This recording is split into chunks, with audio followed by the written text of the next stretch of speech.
Hi friends, welcome to Paint and Talk.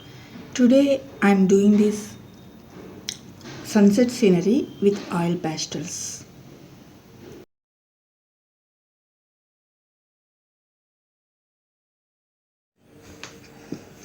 Let us start painting. Take oil pastels, light yellow and then dark yellow. Blend these two colors.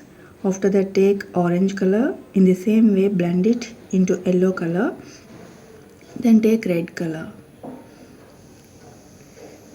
After that take a tissue paper to blend all these colors.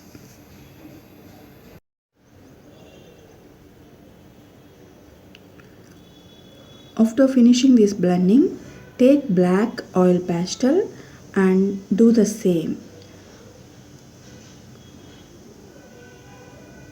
Now draw small strokes with black oil pastel for the grass. After finishing these strokes,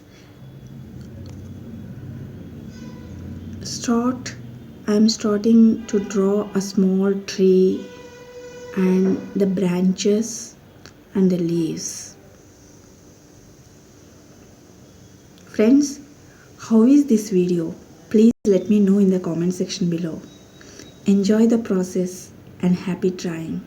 Bye bye.